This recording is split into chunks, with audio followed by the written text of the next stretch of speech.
treatments and diagnoses of Alzheimer's disease. And I will let you both take it away. And thank you, Sydney. We appreciate it very much. Very nice to see all of you here on this sunny but breezy and cold spring day. As Sydney said, I'm Keith Collins. I am a physician working as a primary care provider for the Beth Israel Lahey Health System. My colleague here, Judith. So the name of our topic today is Decoding Dementia, Science, Medicine, and the Pursuit of Brain Fitness. Go on the next one, please. So we're going to talk about dementia, what it is, why it happens, and what we can do about it. Next, please. So this has been a topic really basically at least since the Egyptians in the Nile.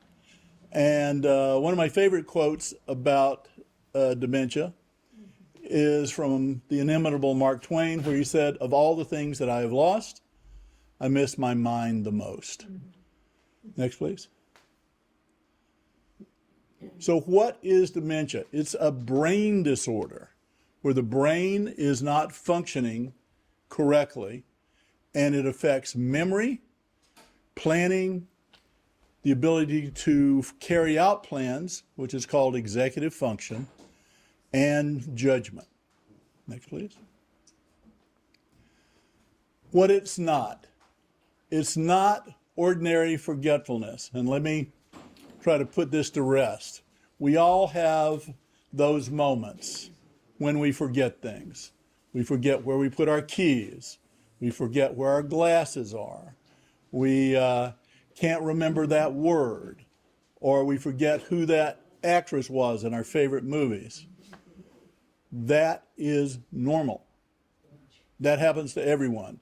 It happened to you when you were in your 20s. You just didn't pay attention to it because you weren't worried about your brain in those years. It does happen more as we go along further in life. And some of that has to do with the fact that our file folders are filled with more files as we get older. We've got more things to remember. Sometimes it takes a little longer to sort through it. But forgetting something and remembering it an hour or a day later happens to everyone, so it's not a sign of dementia. People that get dementia get that too, but so do we all. So it's not a sign. Dementia is also not slight brain function, which doesn't affect your ability to live independently. So people that are a little forgetful, having a little bit of difficulty, they have some brain dysfunction, but it's not to the level where we would call it dementia because they are still able to live and function independently. All righty, next. So dementia does increase with age. It's about 11% of the population that's over 65. But again, that is age related. It's about 3% of people under 70. Remember, this is brain dysfunction sufficient that people are not able to live independently. About 3% under age 70, but 30% for people over 90. All right? Good news is these rates are declining, and they're declining for a couple of reasons. Mostly all related to the boomers. At this point, pretty much everybody who's over 65 and under 80 is a boomer, kind of by definition. And boomers are healthier than previous generations, primarily because boomers have exercised more, smoked less, eaten fewer high cholesterol meals, and had much better health care than previous generations. So dementia is going down as a percentage. Next, please. So what is the scope of this issue? Well, the economic impact has been estimated to cost the U.S. economy about $500 billion per year. That's $300 billion of direct medical costs and about $200 billion, about two-thirds of that amount, in unpaid caregiving by family and friends. Those of you that have had loved ones who have suffered from dementia know that caregiving for those loved ones is very demanding. And the families that take that burden on, I always thank them, because the person suffering from dementia, their life is so much better if there's involved family. Over and above all that, the social and emotional impact is incalculable, because it is such a loss for oneself and for one's family and friends to have someone who can no longer function. Next. So what causes it? Well, there are several major causes. The most common one is Alzheimer's disease, and that's what we're going to be talking about mostly today. And Judith is going to lead us through the biochemical processes that cause this. That's about 60% of all dementia cases. Probably the next most common one is vascular dementia. And that happens because people are having little tiny strokes all over the brain. A stroke is a process where a blood vessel becomes blocked, and the little piece of brain that is being fed by that blood vessel then dies and no longer functions. So lots of little tiny strokes all over the brain. Eventually it adds up to brain dysfunction. The next most common is Lewy body, which is another biochemical disease, but different from Alzheimer's. We're not going to really talk about it today, but you may hear that term from time to time, Lewy body. It tends to be somewhat rapidly progressive. And one of the reasons for trying to get a diagnosis is to separate things like Alzheimer's disease, which has one sort of speed and trajectory, vascular a different one, Lewy body a different one. And then finally, of the major dementias, frontotemporal dementia, which is a condition where the frontal lobe and the temporal lobe are attacked first. And a hallmark of that is that in the early stages, memory is preserved. Their memory is perfectly fine. What they lose, because they're losing frontal lobe, they're losing judgment. So they make very poor decisions, and sometimes very poor life decisions that can have devastating effect to both to them and to their family and loved ones. And there are a few others, but that's most of them. My turn. The nice thing about having two of us is if one gets a little boring, the other one will pick it up. My approach to disease is a little bit different. I'm a scientist, I'm a biochemist. So for the next section, we're going to focus in on the molecular level of what is happening. So we'll cover the disease itself, what happens, how it happens, and why it happens. Before I begin on the molecular, let's take just a quick look at the brain from a growth standpoint. The brain is actually a very unassuming organ. It looks like a medium cauliflower, actually. It's the same size. The important thing is it's made up of billions of cells of two major types, the neuron, and also there is a glial cell. The glial cells are helper cells. They protect the neuron, and they provide nourishment. The neuron itself is where the nerve transmission occurs. So we're going to take a look. This is a neuron. It's kind of an awkward unusual looking cell. Normally we think of a cell as a round vesicle of some kind.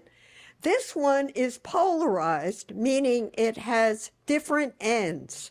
On one end is the cell body, which houses the nucleus of the cell, and you can see these protrusions coming off called dendrites. That's from the Greek meaning trees. And it's at these dendrites that nerve impulses are passed to the neuron. So all of these are in tune with other neurons to form a network. Once a signal comes into the cell body, there are biochemical reactions that occur in the cytoplasm and in the nucleus. And as a result, a signal is transmitted from this neuron through a long tube called an axon. And the axon has on it a coating, like a fatty substance, which is called myelin. And this is analogous to an electric cord. You know, you can pick up an electric cord. It doesn't electrocute you because it's coated, it's protected. And the same thing here with the myelin sheath.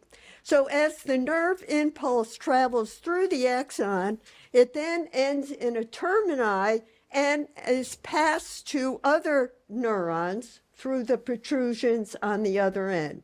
And the space between the axon and the next neuron is a synapse, and that's where the actual transference occurs from one to the next. Just to give you an idea, this is the junction between one neuron and another. They talk to one another. The nerve impulse comes in. It activates a vesicle that releases chemicals, neurotransmitters, and those impinge on the next neuron and set off another signal. So the signals itself can either be of the chemical type, transmitters, or the electric signal sometimes will go right through from one neuron to the next. Now, what happens in Alzheimer's? Well, what happens was reported first back in the early 1900s, and it was reported by a pathologist, Louis Alzheimer's. That's where the name comes from. He went to a meeting in Germany, and what he did is he reported on autopsy samples that he had taken from one of his patients, whose name now is very infamous because she was the first diagnosed case. Her name was Augusta. She was a woman who suffered from severe dementia.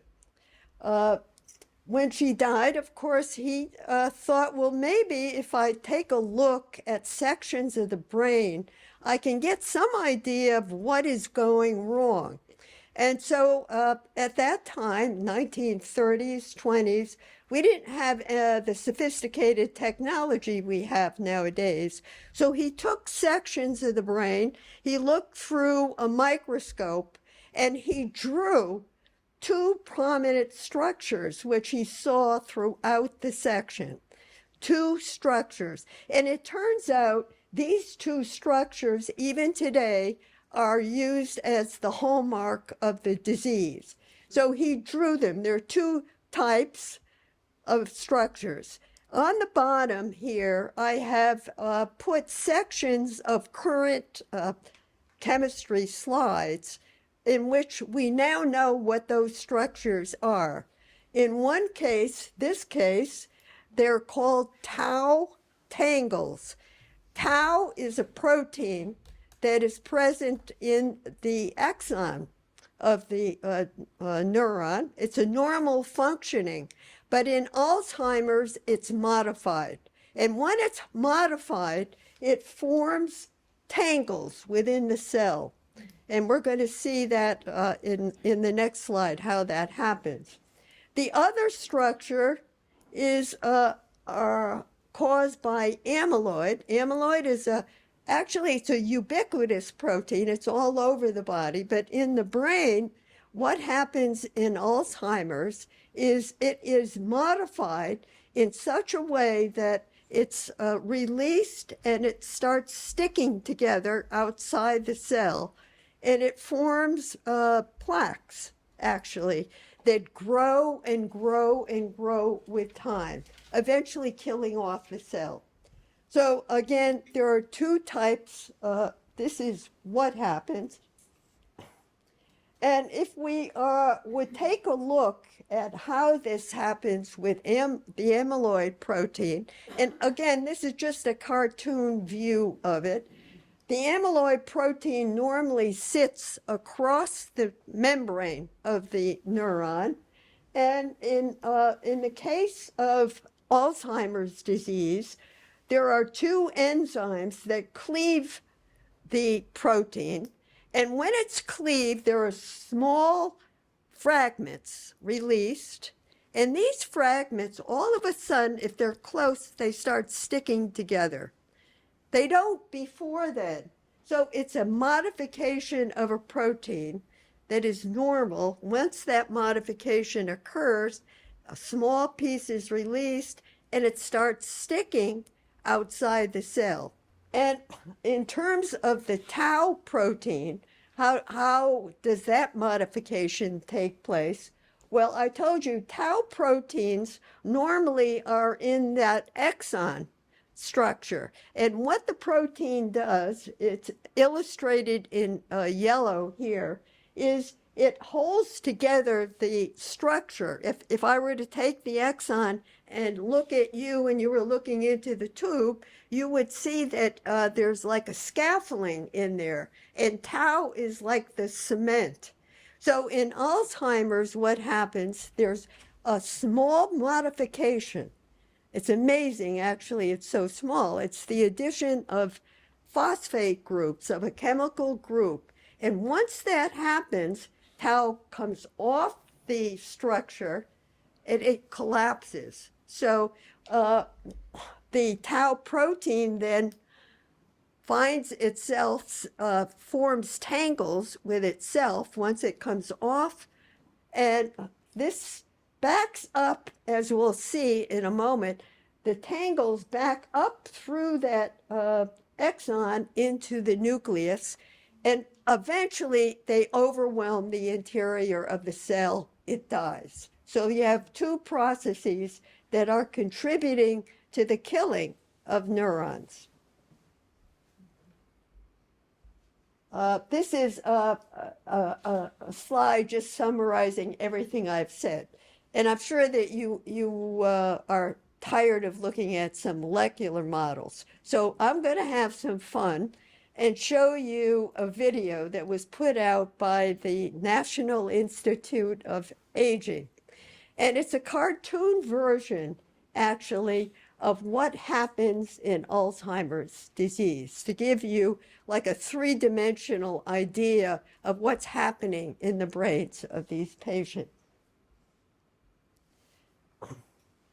So the first is showing you a normal brain, how it works. And all this light is illustrating nerve signals being sent. So here's one of our neurons, if you can see, and it's sending down signals down its axon.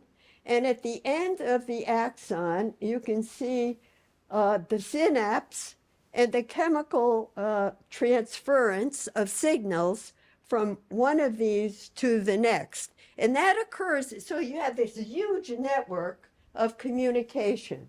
Now, these ugly-looking cells, astrocytes and macroglias, those are glial cells. Those are like the protectors. They will clean up the matrices around the cells. So again, here is a happy neuron doing its business. Now we're going to see what happens when both the tau and the amyloid, here comes, this would be the peptide release from amyloid, and this would be the tau protein. And again, the sizes are proportional, to the size of what's cleaved.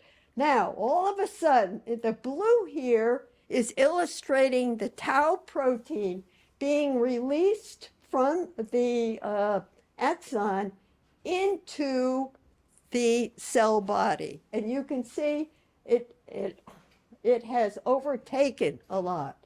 And this is illustrating the amyloid peptide outside. So over a period of time, and I'm talking years, many years, there is the accumulation of those plaque outside the cell, and they get bigger and bigger with time. And what happens is the glial cells, the helper cells, try to get rid of it, but they can't because it is so overwhelming. See, they'll come in to try to clean it up, but because it is continuous, they can't keep up with it. And what happens is you have an immune reaction which causes more inflammation, and you end up with dead neurons. And that is why, as Keith will be showing you a little later, you actually see a loss of brain tissue because you're killing off the cells. Now, for the last of my section, for now at least, so what causes this? Well, there are many reasons that we know. It's not just one simple thing, which would be nice if we could cure it that way, but a number of things. And I'm just going to mention the ones that we know something about. Inflammation, chronic neural inflammation. Some professions like boxers, football players, repeated lung injuries, concussions. This we know will eventually cause Alzheimer's. Oxidative stress, free radicals, radicals that are released from environmental pollutants. We actually generate radicals within our own body, which is why we're often told to eat reductant food. People, food with reductants in it. Vascular issues. Blood flow to the brain is critical in brain health. And as Keith already mentioned to you, boomers are doing better because their cardiovascular systems are looked after better with drugs and exercise and lowering cholesterol and so forth. So a healthy cardiovascular system certainly is a key to maintaining mental health. Genetic susceptibility. I could give a whole talk on the genetics, but just suffice it to say there are certain genes in which most likely Alzheimer's will be a problem. And then there are other sets of genetic genes like ApoE families in which your risk is higher. Doesn't mean you're going to get it, but it means your risk is higher. So with that, I'm going to now turn it over to my pal here. Thanks, Judith. All right, so how do we as doctors diagnose Alzheimer's disease? I have to tell you that it's not as high-tech as you might imagine. I mean, I always thought growing up as a kid looking at Star Trek, we'd have this tricorder and you could point it at someone and say, well, Jim, it's the Galurian flu or whatever it is. You know exactly what it is. Diagnosing diseases for doctors is more like a detective novel. You use clues to try to figure out what's going on. And the first major clue we get is history. What has been the history of the patient up to now? What makes people think that maybe there's something going wrong? So we're looking for significant memory lapses. Again, not you left your key on the wrong counter and then couldn't find it for a few minutes, or you couldn't remember that word for an hour. Significant memory lapses is things like forgetting that a loved one has passed away, forgetting the name of a loved one, forgetting things that in general people just don't forget. So those are clues. The inability to find misplaced objects, everybody loses things, but if your brain is functioning normally, in general, you can come up with a plan to find it. Oh, where was I? What was I doing? What are logical places for me to look for it? The inability to make that kind of planning and carry it out is a clue that maybe there's something going wrong with brain function. Objects left in unusual places. Again, everybody puts their keys down on the wrong counter sometimes. But if you find your keys in the freezer, then that's a little bit more concerning, potentially. Although that can happen too. Getting lost. Now, getting lost is a very sensitive clue for Alzheimer's. Now, everybody gets lost in unfamiliar places. I'm talking about getting lost in a familiar place you've been to over and over again, and either you can't figure out how to get there, or when you're there, you can't figure out how to get home. One of the early effects of Alzheimer's is that the victims lose spatial organization, and we'll see how we test for that in a minute. Inability to plan, just as what we talked about. To plan something, you've got to be able to visualize it. You've got to think of multiple different aspects at once. You've got to juggle them in your mind and visualize how you would achieve your objective. That's very hard for people that have brain dysfunction. Not only the inability to plan, but the inability to follow through. So you have a plan, and yet you can't stick to it.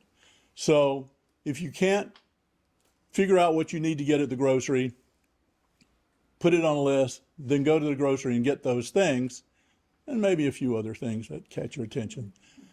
But if you can't follow through on a plan, then that is potentially a clue. And then another very sensitive clue for dementia, because remember, we're talking about brain dysfunction that is severe enough that it threatens the ability of the person to function independently, is loss of ability to handle finances. As I always say, you can have one bank account and 3 bills a month, but you still got to figure out, when does the money come in? When does it have to go out so you don't have late fees? There's a lot of juggling, even in the simplest finances. Inability to handle finances is a sensitive clue for early dementia. Next, please. There are things that look like dementia, but are not. And we always look for those things because the things that look like dementia are, in general, reversible. And dementia often is not. So the things that look like dementia are things like delirium. This is a brain dysfunction because the brain has some toxin or some lack of normal nutrients that causes the brain to dysfunction during the period of that excess or lack. So medications. Older people are on a lot of medications. Some of them affect brain function. If you get too little or too much of those, sometimes you can become delirious, and you fix the medication problem and the brain returns to its baseline of functioning. Infection. Infection causes fever, sends various inflammatory toxins throughout the system. And so one of the first things that I do when someone tells me, well, it looks like mom is becoming demented, she's not herself, she can't find things, she doesn't remember things, is I ask for a urinalysis, because a urine infection is one of the most common infections that older people have. And a urine infection may not have a lot of outward signs, but it can have just enough inflammation in the body to upset the equilibrium of the brain. Depression. Older people have a lot of losses, and sometimes that can cause them to shut down and seem demented, but in fact they are grieving. I have had people come in. I remember a son came in with his mother. She was about 70. She'd been actually relatively vibrant previously. I was very surprised that he thought that she was having problems. She says she's having memory problems and not remembering things that she should. And I talked with her. Well, her husband had recently passed away. She wasn't remembering things because she wasn't paying attention. She wasn't paying attention to anything except her own loss and grief. So we were able to identify that. We gave her some medications, she got some counseling, and she came back to her baseline. Intoxication from either alcohol or medications or other substances, that also can cause a person to look as though they are demented, but in fact, they are only having a transient brain dysfunction and can clear up. Next. So how do we diagnose it? Again, I say we don't go the high-tech way just yet. We start with pen and paper tests. And the first one I do right in my exam room as a primary care physician. Simple piece of paper, and I ask them to do 2 tasks. One, I'm going to give you 3 words to remember, and then I'm going to distract you with another task, and then we're going to come back and ask you if you remember those 3 words. The task I distract them with is draw a clock. Now this is something, this is a test that's only going to be useful for a few more years because younger people don't know what an old clock was, and a lot of them don't know how to tell time on them. So they'll draw a square with the numbers in it. That's that's a clock to them. But for those of us who remember what those old round clocks were like, this is a very good test because, again, to draw a good clock, you have to have good spatial organization. And so if you can draw a good clock, then you are pretty assured that you don't have any significant early Alzheimer's. Now, if someone is shown to have some problems with that mini-cog, as it's called, for minimal cognitive test, typically at that point I send them to a neurologist who will assess their brain more completely. Again, the first thing they usually do is a pen and paper test, but a more elaborate one, something called the Montreal Cognitive Assessment, or MoCA. And multiple different tasks. There are a total of 30 points. Takes about 20 minutes to do. I've done them. It's pretty straightforward to do, but in a primary care office, it's generally not practical to do it, and you're going to need the neurologist for a finer grained diagnosis anyway, so I send them to a neurologist. The neurologist, if they feel like they need even finer grained information about the functioning of the brain, will send them for neuropsychological testing. That's a comprehensive battery of all the functions of the brain that can be tested by pen and paper. Takes about 2 hours. Next. This shows 4 examples of clocks for patients who were given a mini-cog and asked the following. Draw a clock and make the time be 10 after 10. And so going from top left to right to bottom to right, top left, it's a pretty good clock. It's round, all the numbers are in the right places, in the right orders, and the hands point to 10 and 2, as it should for 10 after 10. The next one on the right, they've lost the concept of hands. So 10 after 10, they put a 10 after the 10. All right? The one on the bottom right, they lost the concept of the numbers. They remembered there were hands. They made them the same length, but they didn't remember about the numbers.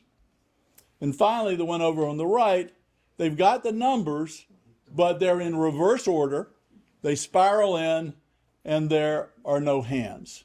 So from top left to bottom right, increasing disorder of your spatial abilities, and therefore more severe Alzheimer's. Next, please. This is the MoCA, the Montreal Cognitive Assessment. You have to copy a cube. You have to tell what day and date it is, recognize some unusual animals. There are a whole bunch of things that you have to do. And as they say, it takes about 20 minutes, 30 total points. Anything from 24 on up will be counted as being normal. Next, please. Now, finally, we get to the high tech. At this point, if the neurologist is pretty suspicious that there's something going on, then they will order a brain scan. Now, the very best brain scan to diagnose dementia is the MRI. But the M in the MRI means magnet, okay? And magnets are not good for lots of older people. So if you have a cardiac pacemaker, magnets are not good. They are programmed with magnets, and plus which the magnets can tug on the wires. If you have other implants that are metal, sometimes the MRI can tug on those as well. So if you can't do an MRI on a patient, we then do CT. But we do one or the other because there are characteristic lesions in the brain which point to one diagnosis or another. Next, please. These are two MRIs. The one on the left is normal. The one on the right has Alzheimer's disease. Think of this as being someone with the top of their head towards you, their eyes towards the ceiling, and their feet going that direction, towards the wall. So you're looking at a slice through the brain. This is a normal brain here on the left, and I'm going to point out these little triangular sections here and over here. These are actually spaces in the brain. So, as Judith said, the brain's like a cauliflower. Not only is it small, it's got holes in it. So that's normal. This is the fluid that surrounds the brain, called cerebrospinal fluid. It's there for nourishment and for shock absorption. All right. What you'll see is in the normal brain, these are small, but look over on the right.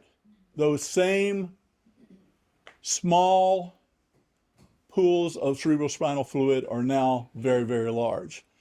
And it's not because there's more fluid. It's because there's less brain. As Judith showed with the neurons dying, the brain actually shrinks. The neurons in the brain are destroyed, and you can see that there's just a lot less brain tissue on the right than the left. Next. All right. So what do doctors do about Alzheimer's? Well, the first thing, we've got to diagnose it. And the major reason for diagnosis is because diagnosis leads to prognosis. Prognosis means what to expect. And one of the things that we really need to help patients with is what to expect if you or your loved one has a degenerative neurological disease like Alzheimer's. So if we can identify the diagnosis, then we can, to a certain extent, predict the future. That allows everyone time to process the information, the time to plan, and in particularly plan for support of the loved one so that they have a safe and supportive environment as they become unable to care for themselves. Active treatments. Well, it turns out that a lot of the active treatment of Alzheimer's are things like socialization.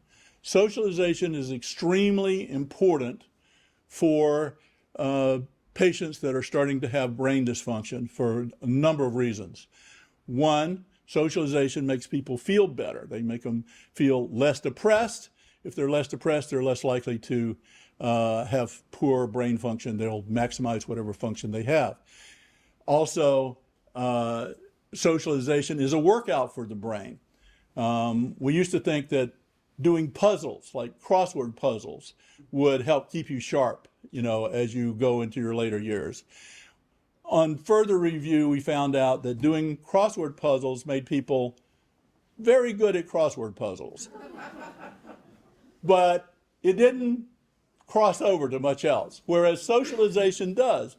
One, because there is no puzzle that human beings can devise that is more complicated than figuring out how to get along with other people.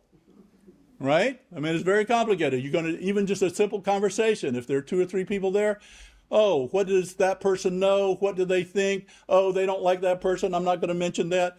You're always juggling all the time. Well, that's a workout for the brain, a very good workout. And socialization helps bring people in who can help you. All right. Sight and hearing. Sight and hearing tends to decrease in older people. Both are very isolating. In fact, losing hearing can be extremely isolating. And I always encourage my patients that don't want to wear their hearing aids. It's like you're losing out on a lot of socialization that could really do you some good. So we try to maximize hearing, try to maximize sight, because again, you're much more functional when you can see well. Safety, I really focus a lot on safety because I think sometimes that's neglected. We're used to people being able to take care of themselves, and it's a little bit of a change in how you think about someone is, well, are they safe? Will they leave a stove open? Will they wander out of the house and not know how to get back? You have to think about safety. And then diet and exercise, because a healthy body helps support a healthy brain. And so if you can maximize the health of the body, that helps support brain function. Medications, Judith is going to talk about some of the new things that are on the horizon, but in general, the medications we have today can slow decline in Alzheimer's, but does not reverse it. We've got hope for things in the pipeline, but right now that is the state of affairs. All right, next please. So what can you personally do to try to keep your brain as fit as possible? Eat right and exercise. I say that to everybody for almost everything. I always say that if my patients did more of eating right and exercising, they'd need to see me less. Take your medicines, particularly cardiovascular medicines, because that's so important for nourishing the brain and for avoiding those little mini strokes. And stay socially engaged for all of the reasons that we just talked about. Next. Okay, in the next section, I'm going to bring us some hope as to what is coming. And a lot of the hope has been generated by the application of artificial intelligence to medicine. Perhaps it's made its major positive force, actually, on medical issues, both in research as well as the clinical end. So what we're going to be talking about are, in addition to what Keith has already told us about signs of dementia, we're going to look at the possibility of he mentioned brain imaging as a way that we could empirically look to see if there's damage, but there also our ability to do fluid analysis, and we're creating more and more markers that are indicative of Alzheimer's disease. So we're going in a direction with artificial intelligence of early diagnosis because of our abilities to analyze so many different parameters, and also with the ability of artificial intelligence to devise new drugs based on structure and not have to go to animals to test all of the ideas we may have.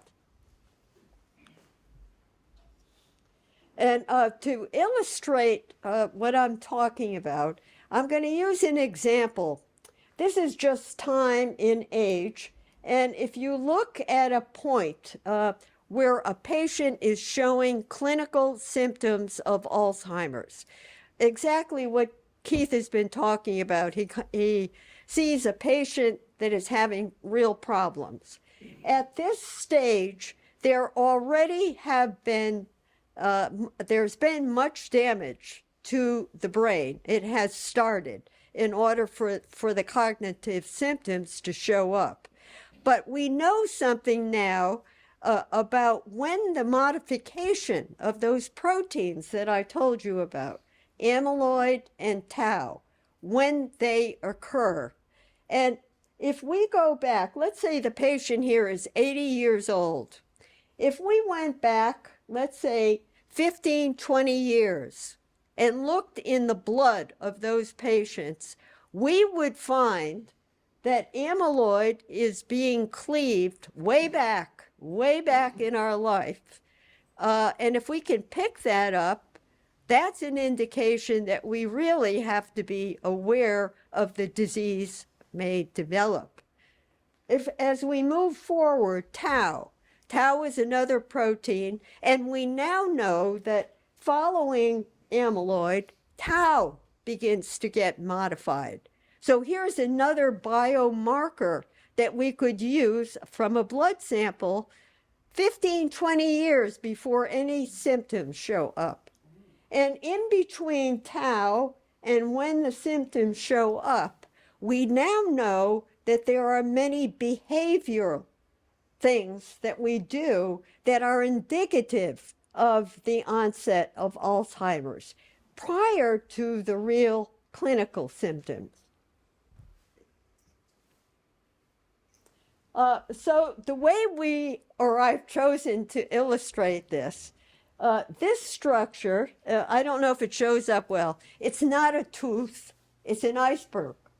And so I'm going to make an analogy here. We all know what an iceberg looks like. If we were on the deck of a ship and we saw an iceberg, we would realize that, that's the ice on top, but underneath there's a huge amount, a mass of ice. And I'm using that as an analogy because on what we see now on the tip is what we're doing, what Keith is doing in his office. He's examining the patient based on the loss of mental abilities. If we were able to go below that ice and look at a number of other different parameters, such as other kinds of blood samples, exercise programs, changes in our cardiovascular system, changes in our sleep pattern. If those were fed into some kind of system, every time we went for an annual visit, imagine the data that could be accumulated. And by that, I mean all of us, I'm sure here, go for an annual physical, right? I mean, we all do. And I'm sure you, like me, at the end, the physician will say, all right, I'm going to ask you some questions. So you practice. You practice subtracting 7 from 100. Come on, we all do it. And you might practice being given 3 words and then have your friend ask you. So we outsmart him. It's kind of usual. Well, instead of doing that at an annual, there are a couple of things that are coming. One is, of course, the blood sample. Now, we all have a blood sample taken now. I'm sure you get reams of data. Every mineral in your blood is measured. Modified protein, A1C, it's a modified form of hemoglobin. So we're already using modified proteins to be indicative of disease. In that case, it was diabetes. So if we could set that up with artificial intelligence, which makes no bounds, has no bounds in terms of the ability to analyze data, that's the beauty of it, then we, as when we went in for our annual, will be really looked upon all of the measurements that are made, not only for cardiovascular disease and diabetes, but dementia, Alzheimer's. And that's where the future of this is going. If we can get the right markers down, and we are getting them, and then so it will be a routine examination. And to make it even more exciting, well, look what's going to happen. Instead of going to your annual and being questioned like Keith questions, you would sit down and be interviewed. And while you're being interviewed, an audio, as we're taking now, an audio is being used, and it's run by an artificial intelligence system. So using technology that's like facial recognition, it has the ability to measure over 20,000 features in your face as you are sitting there talking. And so what is it measuring? It's measuring the tone of your voice, the change in your speech pattern, the twitch in your eye, the blood flow in your face.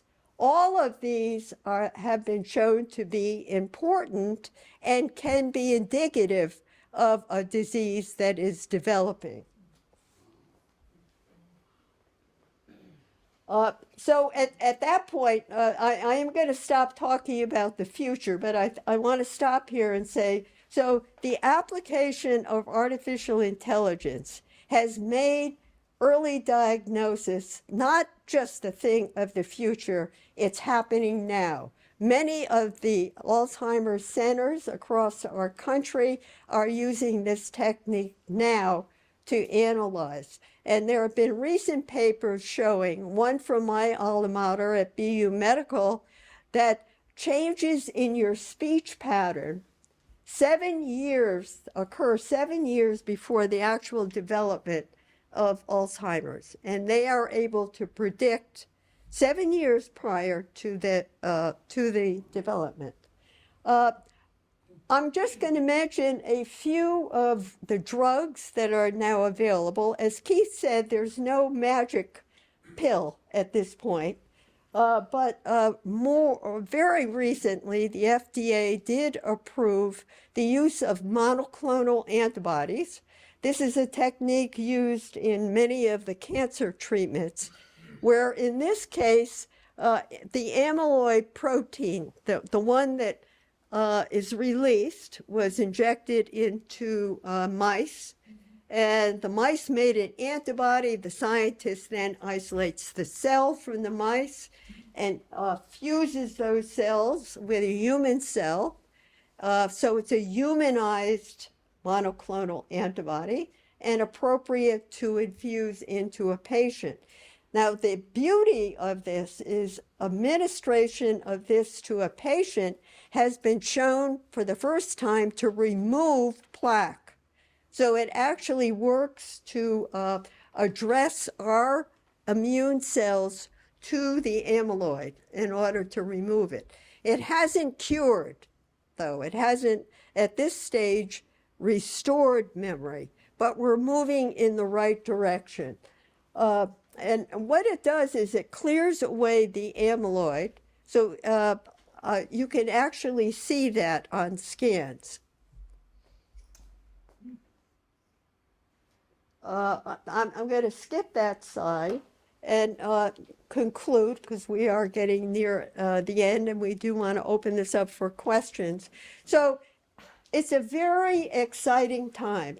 We expect that the next decade is going to result in a number of different drugs. Some of them already have restored memory in mice, so we know we're going in the right direction. So we have a lot to look forward to. Maybe those of us who have reached the 80s are not going to benefit, but those behind us certainly will.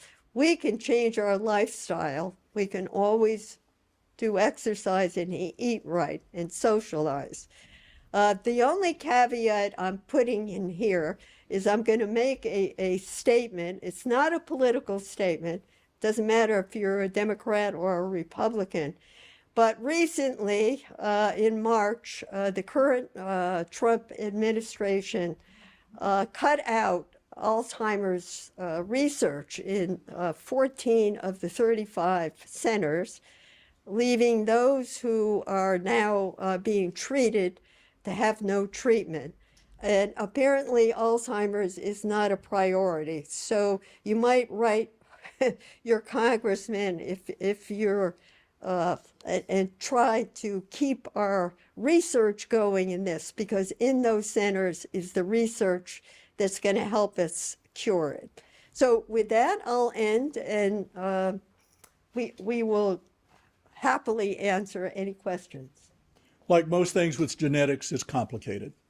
So there is no Alzheimer's gene. There's no gene, if you have it, you will get Alzheimer's, although there are some that are very highly associated with it. So it tends to be a multigenic vulnerability. If you have certain genes, you're more vulnerable to getting it. But still, environment has a lot to do with it. Okay? Mm-hmm. Is there a current test that differentiates whether you have Alzheimer's or vascular dementia? So that's a lot of what the neurologist does, to really try to fine-grain diagnose exactly what kind of brain dysfunction. And you can have more than one. You can have Alzheimer's and some vascular damage also. So that's why I say even if you have Alzheimer's, eat right, exercise, take your medicines, things like that. So again, with a lot of these things, there are some very indicative tests. Brain scan is the best way because Alzheimer's attacks certain areas in the brain, whereas Lewy body attacks other things. Vascular is more diffuse, things like that. All right, well, listen, I thank you all for your time and attention, and really glad to was here. Thank you.